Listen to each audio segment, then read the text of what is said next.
isasama ko kayo sa graduation ni Kring ha. Ayan, happy ako. Hello mga kasari, mga sisi ko. Kumusta? Long time no see. Siguro mga 10 araw tayong walang vlog kasi nga super busy talaga si Ate Rose ninyo. And nakita nyo naman siguro sa aking thumbnail. Super blessed kami ni Kuya Dave. Happy kami. So, gusto ko lang i-share itong vlog na to inspire, not to brag, but to inspire sa mga katulad naming sari-sari store owner. Ayan. So, yun na nga mga sisi ko. Tuloy-tuloy na sana na wala ako kasi may bumili lang.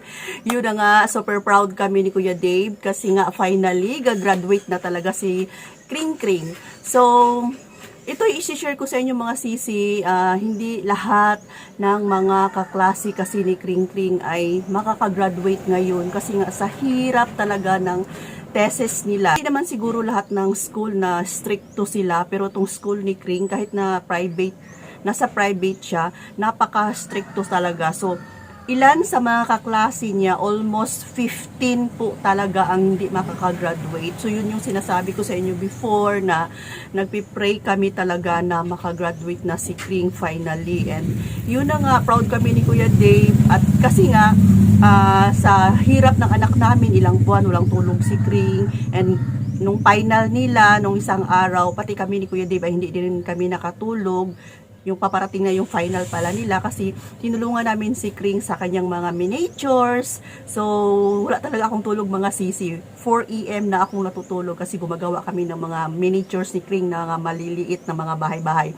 Kasi nga architecture ang course ni Kring. So, ipapakita ko sa inyo yung time na galing sa school, na dumating na siya, na super happy talaga kaming mag-ina. Grabe, umiiyak talaga kami ni Kuya Dave sa sobrang tuwa namin. Yay! Yan na. Ayan na baby ko.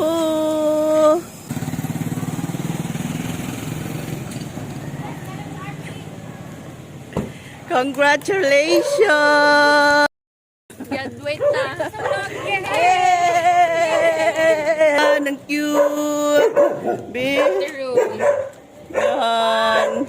Tapos si tita. Yan tita niya nagsundo. 1, 2, 3. Graduate na guys. Sure na. Congrats anak. Congratulations. Kiss mama. Kiss. Yan tita. Thank you. Dito sila Tonyo. Ay, dito. Tapos kumusta? Kapoy. Gusto na ako matulog. I-share ko ito sa inyo kasi nga kayo naman ay tayo dito is mga sari-sari store owner. Ayan, nakapagtapos kami ng architecture student sa tulong lamang ng aming tindahan, 'di ba? Tapos nasa private school pa talaga mga sisi ko. Alam niyo naman yung tuition sa mga sa private school, 'di ba? Yung binabayaran ko kay Kring before ay bina-vlog ko 19,000, 12,000. Ngayon nga last month 12,000, ngayon 14,000.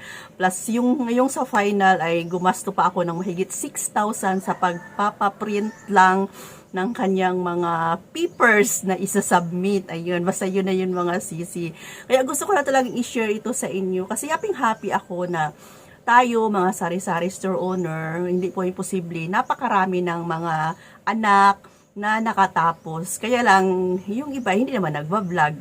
So, hindi natin nalalaman. Wala din tayong mga friend na may sari-sari store. So, dito na lang sa YouTube, ayan, sinishare ko sa inyo na so, sa tulong talaga ng sari-sari store, marami ng mga kabataan na nakapagtapos sa kanilang pag-aaral kahit na sabihin nilang tindera ka lang, o diba? Kahit na sabihin nilang tindera ka lang. Kaya super proud talaga kami ni Kuya Dave ninyo. So yun na nga, and wala akong vlog din mga sisi ko kasi nga yung kapatid ko is na-admit, dalawa lang naman kaming magkapatid, babae at lalaki. So, ako yung panganay, na-admit kasi siya, tapos, so, ako yung nagbantay sa ospital, kasi nga yung wife niya, nung time na yun ay nasa Davao. Kaya, wala talaga, napabayaan ko yung tindahan ko.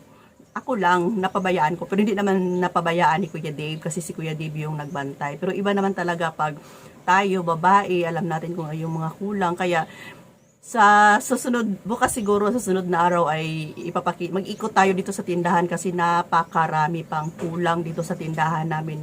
Kailangan pang mag-grocery talaga ako pero hindi pa ako makaalis-alis. Tapos bukas, alis ako kasi kukuha ako ng, anong tawag niyan, yung affidavit of loss sa attorney kasi nga yung cellphone number ko na ginagamit ko sa grocery at sa Marlboro app ay nasira. And hindi ako makatanggap ng mga message from grocery, tapos hindi rin ako makatanggap ng message sa Marlboro apps. Meron pa naman ako mga points doon. So yun naman yung ilalakad namin ni Kuya Dave. Kaya ngayon nag-vlog lang talaga ako. Baka may mga sisi ako na naghahanap na saan na ba si Ate Rose, anong problema. Okay lang ako mga sisi.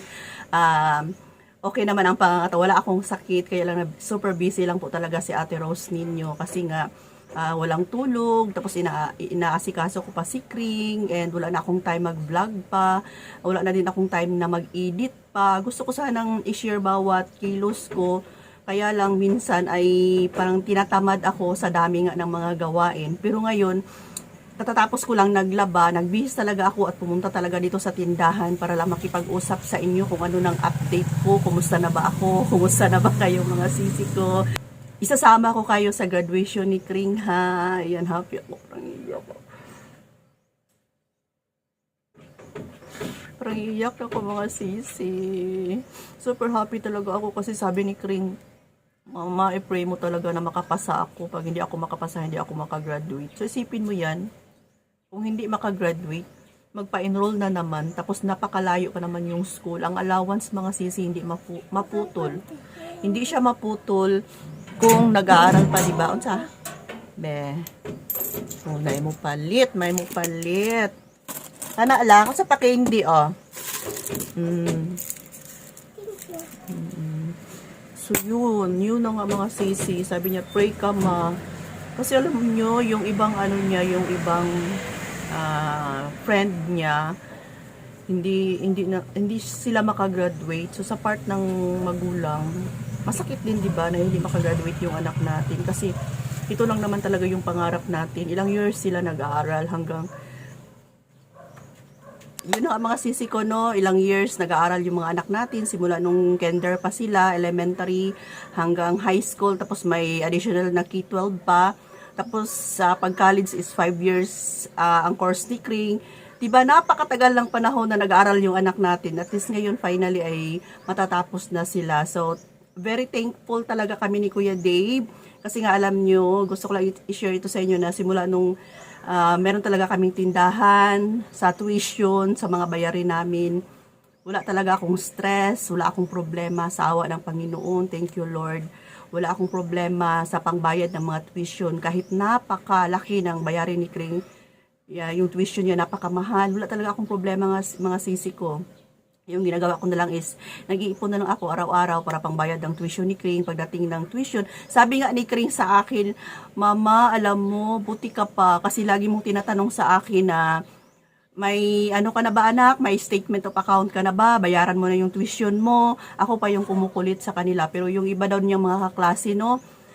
Sila pa daw yung kumukulit sa nanay nila na, Mama, yung tuition ko, final na namin bukas, kailangan na bayaran yun. Tapos magsabi pa yung mama nila na, mag-promissory note ka na lang. Yun ang sabi ni Kring na, alam nyo ma, kahit na nagtitinda lang kayo ni Papa, ma-provide nyo yung mga pangangailangan ko, lalo lang ng tuition ko. Hindi na ako mag-alala pa, yun yung sabi ni Kring. So, super thankful talaga tayo mga sisi ko. Go, go, go! Sari-sari store owner. Ayan, magpapasalamat tayo sa Panginoon. Laban lang tayo mga sisi ko ha. Kung kayo ay may mga pinapaaral pa, maging inspirasyon nyo kami ni Kuya Dave, laban lang, wag susuko, kahit nasabihin nyo, isa lang man anak nyo Ate Rose, isa nga lang, pero parang 5 na kung isipin, kasi nasa private yung anak namin, grabe yung gasto, parang 5 na rin, kaya kung ikaw, ilan yung anak mo, kaya mo yan sisi ko, tapos ang source of income mo ay sari-sari store, gumawa ka lang ng paraan kung ano yung idagdag mo. At tapos ang pinakamahalaga ay prayer lang talaga, panalangin sa Panginoon, tawag ka sa Kanya kahit na anong pagsubok sa tindahan natin, matumal man, maraming kakompetensya. Nako, sisi, sabihin ko sa iyo, meron talaga mga magic na mangyayari sa buhay natin. Meron talaga, sabi ko siguro ito ay magic. Ano bang Tagalog ng magic? nakalimutan ko, hindi ko maano sa inyo. Yun na nga. So, thank you so much sa lahat ng mga sisi ko. Ito i-share ko lang sa inyo na super thankful talaga kami and sana inspired din kayo sa vlog ko ngayon. Ayan. So, hanggang dito na lang muna. Mag-update ako sa inyo sa susunod na araw. Bye for now, mga sisi. Love you all. Mwah!